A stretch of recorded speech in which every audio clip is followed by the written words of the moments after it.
সেখানে নেওয়ার পরে সমস্ত নবী রাসূলকে আল্লাহ ইনভাইট করলেন, ইনভাইট করে সেখানে দাঁড় করাইলেন। নবীজি যখন মসজিদের ভিতরে প্রবেশ করলেন, নবী আশ্চর্য হইয়া জিবরাইলকে জিজ্ঞাসা করে, জিবরাইল রে, এই গভীর রজনীতে এত মুসল্লি, পুরা মসজিদটা ভরপুর, ঘটনা কি? জিবরাইল বলে, হুজুর, এই মসজিদে যত মুসল্লি আছে একজনও স্বাভাবিক না, সব ভিআইপি, সাধারণ কোনো মুসল্লি না। আদম থেকে নিয়া ঈসা পর্যন্ত সমস্ত নবী রাসূলকে আল্লাহ দাওয়াত দিছে। সব নবীরা সেখানে নামাজের জন্য যখন দাঁড়াইছে, কত নবীর কত আশা ছিল আজকের বিশাল এই জামাতের ইমামতিটা কে করবে রে। কিন্তু জিবরাইল কয়, হুজুর, আপনি সোজা সুজি একেবারে ইমামের মুসল্লায় চলে যান। সুবহানাল্লাহ।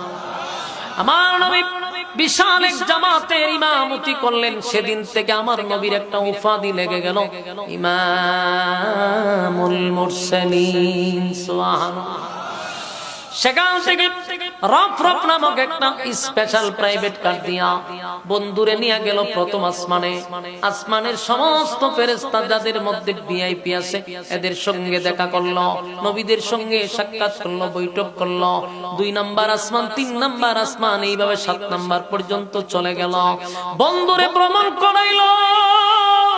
দুনিয়ার নেতারা যদি দল করতে গিয়া দলের পক্ষ থেকে বিভিন্ন ধরনের ফ্যাসিলিটি পেয়ে থাকে, আমার বন্ধু আমার দল করতে গিয়া রক্তাক্ত হইছে, সব হারাইছে। তাই আমার বন্ধুরে আমি 7 আসমানে উঠাইলাম, 7টা আসমান ভ্রমণ করাইয়া সিদরাতুল মুনতাহায় বন্ধুরে নিলাম।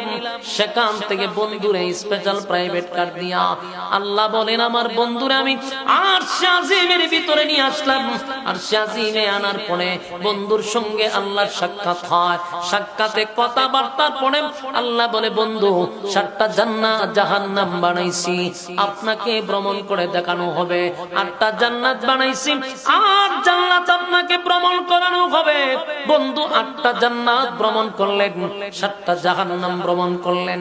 জাহান্নামের শাস্তিগুলা কারে কোন শাস্তি দেওয়া হয়, জিবরাইল একে একে আল্লাহর নবীরে জানাইলেন। নবী গো, এই শাস্তি এই কারণে দেওয়া হচ্ছে, নবী গো, এই কারণে দেওয়া হচ্ছে। সব জাহান্নামীদের শাস্তিগুলো নবীরে দেখানো হলো। জান্নাতের বাগাখানা নবীরে ঘুরাইয়া ঘুরাইয়া দেখাইলো। একটা পর্যায়ে জিবরাইল একটা জায়গায় নবীরে নিয়ে গেল। আল্লাহর নবী বলেন, জিবরাইল রে, এত সুন্দর একটা হাউস আমার জীবনে দেখি নাই। এই সুন্দর হাউস কার জন্য আল্লাহ তৈরি করছে? জিবরাইল কো, হুজুর, এটা আপনার